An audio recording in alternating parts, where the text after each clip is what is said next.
This is Big Man Tyrone, and you're about to watch the MtG Cabal Cast with your hosts, Woad, Thirsty, and Reptar.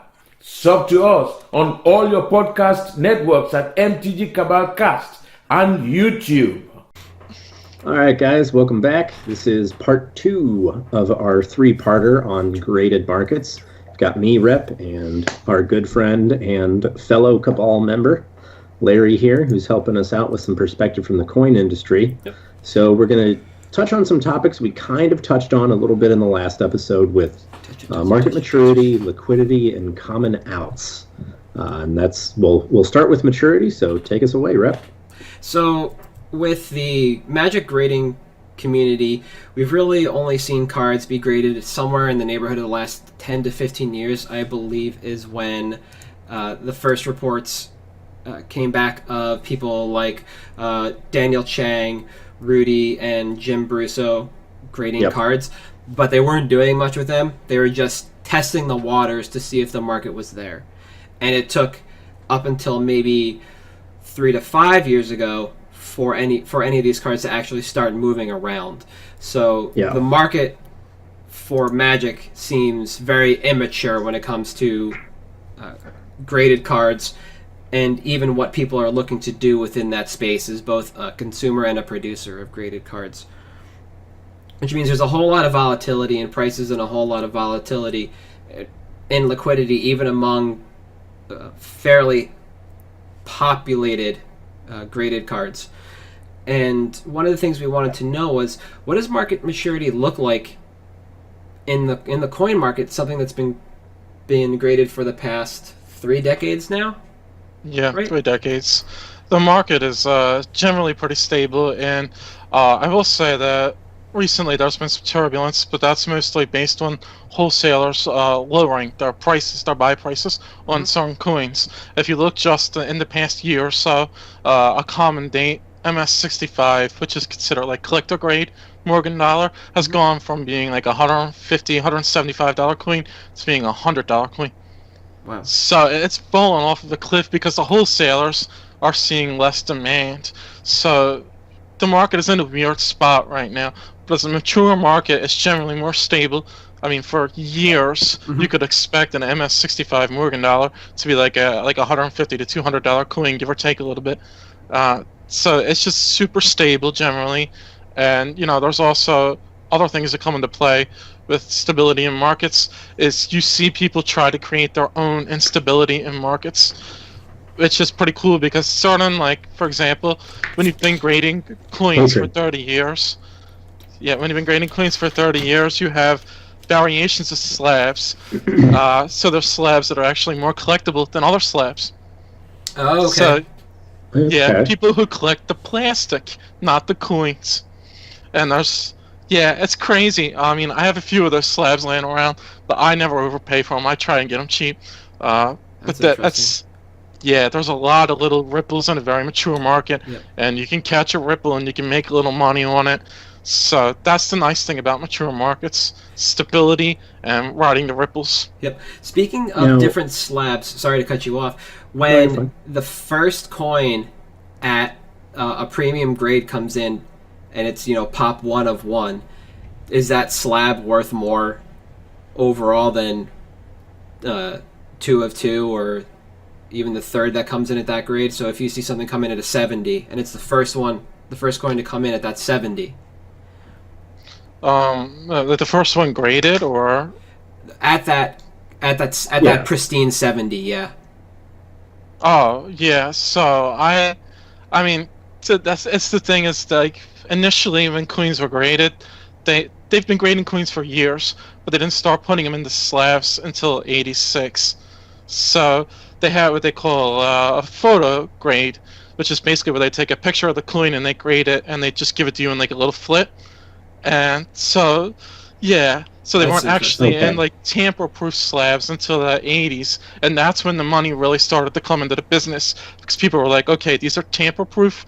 I know it's not been messed with. And the other thing that happened was the companies offered buyback guarantees. So they said really tough to get them to actually follow through on it. But Imagine that. Yeah.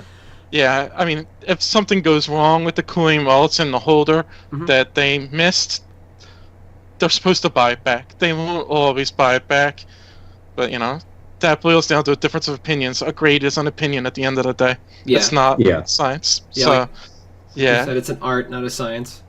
Yeah. Uh, Talking about maturity, you mentioned, seeing people try to manipulate the market themselves.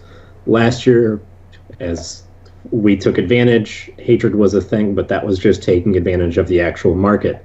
You had Frankenstein's monster hit $15 for a week. And is that something that typically a shift that wide, because that was like a 10,000% increase in price. Right. Is that the type of thing that you'll never see in a mature market because you'll try to make waves, but it's going to be much smaller? Are there bubbles? Like the reserve list was a bubble for a long time in Magic. Do those exist anymore for coins? I think the big bubbles in coins have come and gone, but you always see the coin market, the graded coin market, go up when precious metals go up, because you got people like me. I got my start in precious metals actually, and then I looked at my asset allocation. I decided I had too much risk because I had too much in metals, so I moved some out of metals and into coins. So you do see ups and downs. Never a bubble like you see like with the reserve list stuff right now. That's not going to happen in coins. You're never going to see a coin jump 10,000% in a week.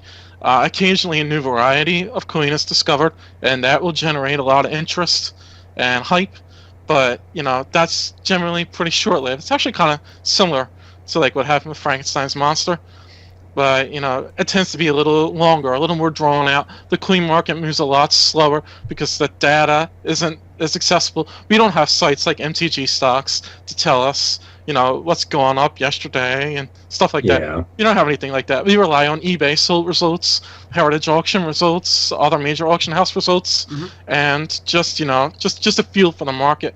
There's a lot less data available in coins, and that kind of makes it slower. Okay. And also the fact that coins have no real utility behind them. Whereas That's Magic fair. cards do. Yeah. So something with utility, new deck comes out. You're not going to have a new coin album come out that makes everybody want that coin. It doesn't really work like that. No, it's understandable. And across the market, what does liquidity look like for the varying grades? So something that's a lower end grade versus a middle grade, and then as you move up to 63s, 5.7s, and then the 70. Well, I mean, there's always a sweet spot.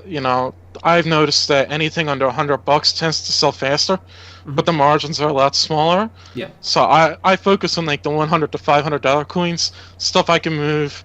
Like if I need to, I can just 99-cent eBay auction it, and I can still get a good price for it. Yeah. I would call that like the modern of the coin business. So it's that collector area where it's not like crazy rich collectors or anything like that. Yeah, and I mean, grade-wise, it varies so much because you have common dates that are worth.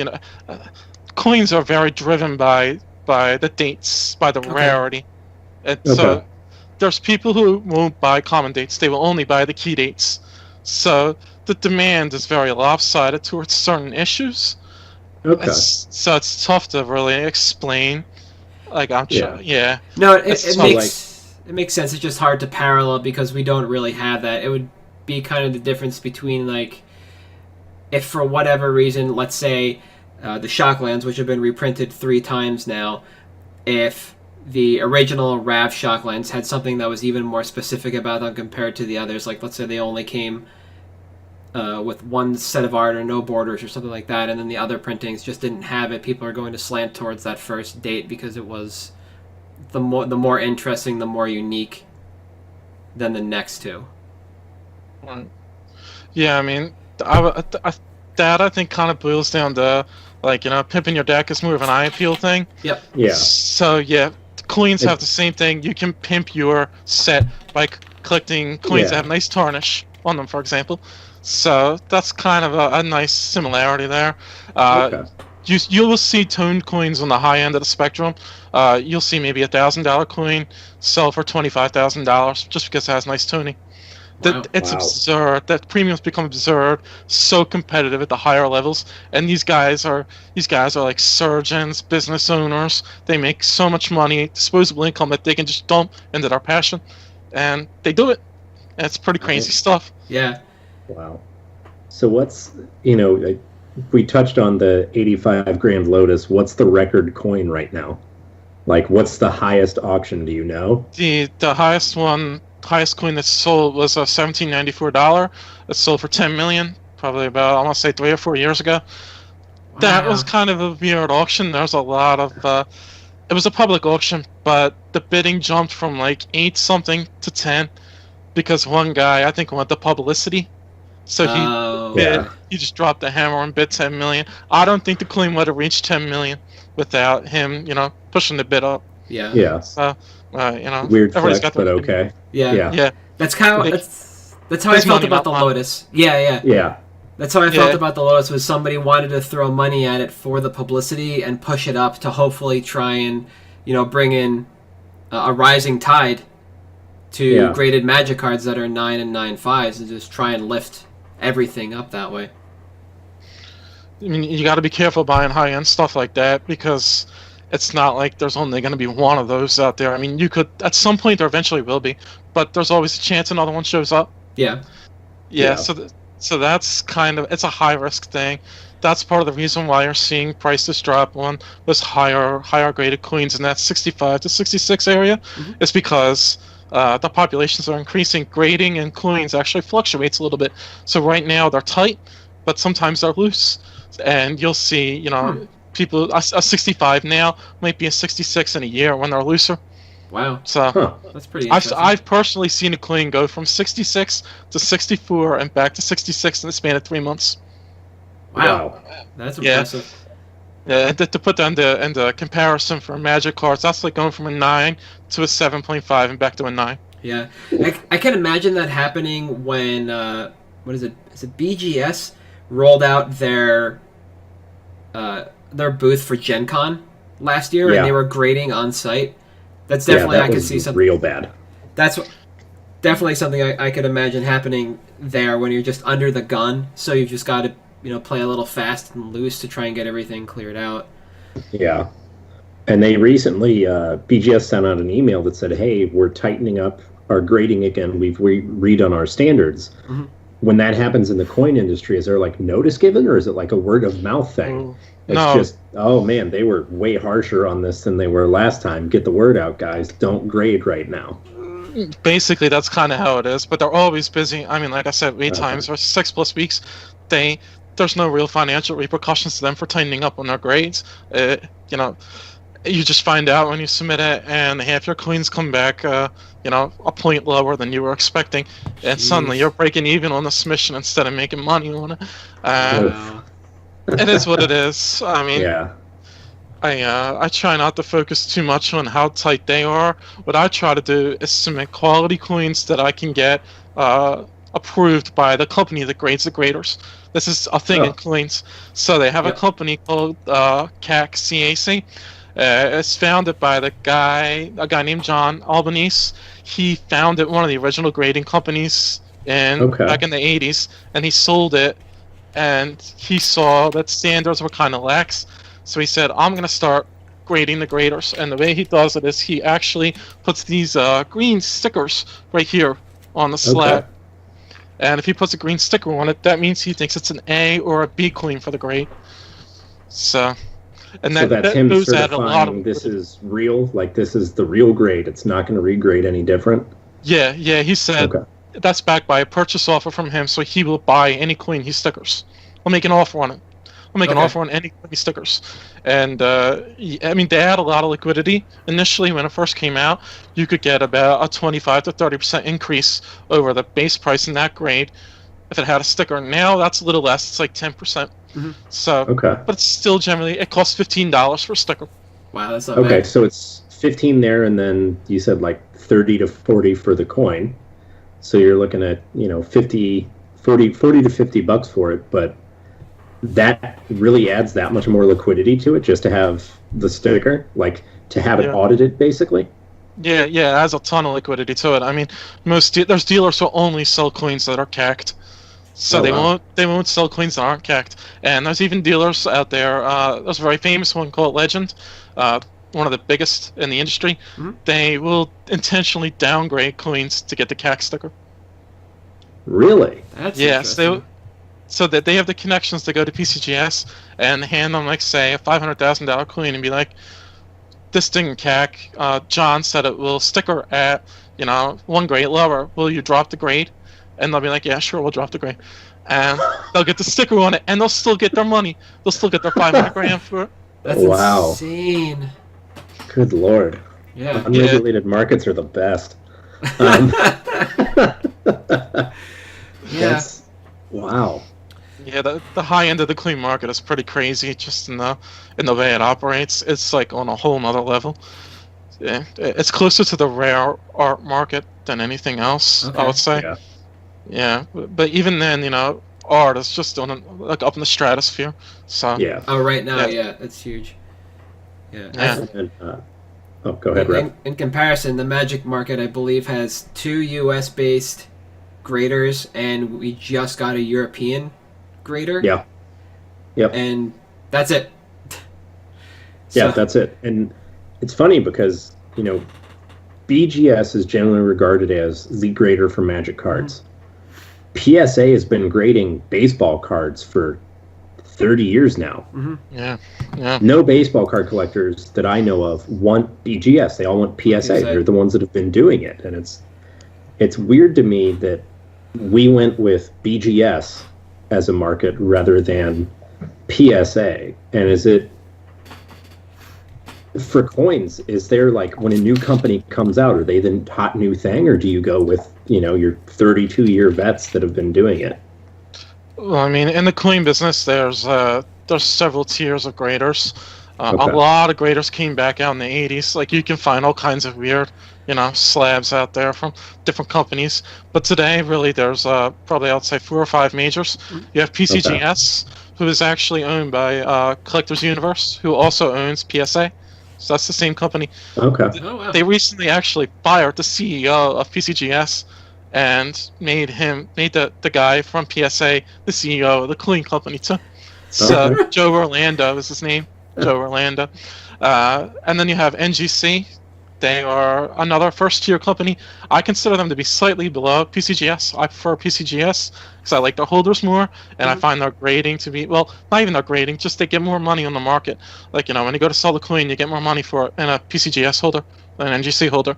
And then you have Okay. the second tier, which is like ANAX, IGC, yeah, and there's plenty of others. And then you have the third tier, which is just the basement slabbers. So-called, because this dude in his garage with a machine just slapping coins, putting MS-70 on them when they're like clean pieces of crap that are worth like face value. So that's, and people who don't know better spend money on these things on eBay, and they waste their money. That's another thing you see in a mature market is a lot of people trying to manipulate the system to their advantage. Yeah. Yeah. But generally it's PCGS or NGC if you want the best quality stuff. Yeah. Yeah. It's pretty interesting. The PSA yeah, so- link there. But go ahead, Jason, sorry. Oh, yeah, no, you're fine. I was going to say, like, for outs, you said there's a couple of wholesalers out there. For Magic, and Rep, you may know just as well as I do, some of the big ones, obviously, Abu is a great out for slabbed stuff. Brusso, who graded magic.com, or Jim Brusso on Facebook, he buys everything. He even buys chaff. You can have this decree of silence, and he will probably give me $1 for it, which is great because it's more than it's worth sitting in the slab. But like you said, there's really, a couple collectors, Reptar, and that's about it. Yep. As far as I know, there's a handful of other players in the market, but there are also a lot of players, the same players that are on the very high end of the oddities market. So Noseni, Bach, Ben Karp, like those guys. Exactly. And occasional GP vendors, I guess. I know Bernie over at Moose Loot does some misprints, high end, depending on who he's got in his booth. But Yep, and I believe, I don't know if Adam Hotza, owner of Hot Sauce Games, is now into slabbed cards or if he was just helping somebody put together a set, but I know for a fairly decent amount of time he was looking for various knickknacks. The last one he picked up that I saw was a 9 or a 9.5 sunglasses of Urza. Yeah, that was not too long ago, and I don't know if that would. Yeah, I don't know if that was that or. I know Troll, Jeremy Muir over at Troll. He's always got slab stuff on him, so yep. I assume Troll has a market for that stuff as well. But really, it's like 4 or 5 big players, and as far as real money behind it, there's Brusso and Chang, and if you want to consider, I guess Rudy. Big money behind it. He's there, but he's only looking to buy very specific cards, very specific grades. I think the last one he did was part of just his I'm buying every Bazaar of Baghdad that I can find. And that changed into every alpha rare that I can find at a 9 or a 9.5, and he said he was doing this purposely to try and control the market on them.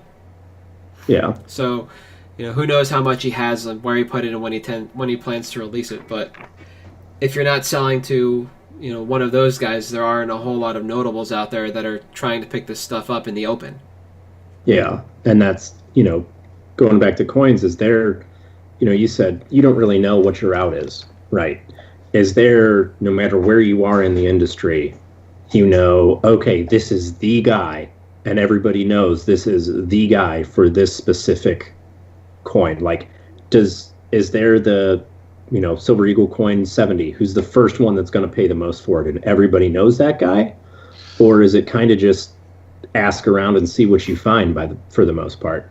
I mean, there's when the 70s come out at the beginning of the year, there's so many people who want them, and there's so many of them, like, instantaneously. Because the average grader takes 10 seconds to grade a coin in an 8-hour day. You can do the math on how long it takes them how many coins they grade in a day. It's a lot. Yeah. So those things pretty much instantly go out to dealers who sell them to their customers. It's like a system like starts up top and it cascades down. Yeah. But there are certain dudes who make their own markets. There's a guy named Aurora Borealis. That's his online handle. He collects high-end rainbow-toned Morgan dollars, and these coins won't even find the market. They'll just be offered to him privately, and he'll buy them. Mm-hmm. And he has insane coins, and he makes his own market. They don't go to auction; they go right to him. Like, it's So our guys like me, I can never afford those coins, but I don't even really get to see them until he shares them. So, because they don't make it out to the wild. Yeah. I mean, a guy like that, he's dropping probably 150, 200 grand a year on coins, minimum. Jeez. So, I mean, you make your own market. It's a lot easier to do it in Magic than it is in coins, just because of the size of the market and the volume of cash. And coins is huge versus Magic, especially graded Magic cards. It's way smaller. Yeah. So like him spending a quarter a year, where does that equate in the scale of things? Like, is he considered a big spender, or is that like middle to low ground? He's a big fish in a little pond. The big spenders in coins are the guys like Simpson and Pogue. Simpson is actually co-owner of the Texans. No, the Rangers. I'm sorry, the Rangers, the Texas Rangers. Yeah. He's co-owner, Bob Simpson. I've heard numbers bandied about that he spends anywhere from 1 to 10 million a year on coins. Right now, there's the owner of Real Salt Lake, Dudley Hanson. He's a billionaire. And his goal is to build the greatest coin collection of all time. He started 3 years ago. His collection's got to be worth like 150, $200 million right now. Whoa. Anytime a high-end set comes on the market, he just makes an offer to the owner privately to buy it through the dealer he works with, and he just buys everything. They don't say no. Yeah. He's just a vacuum for it.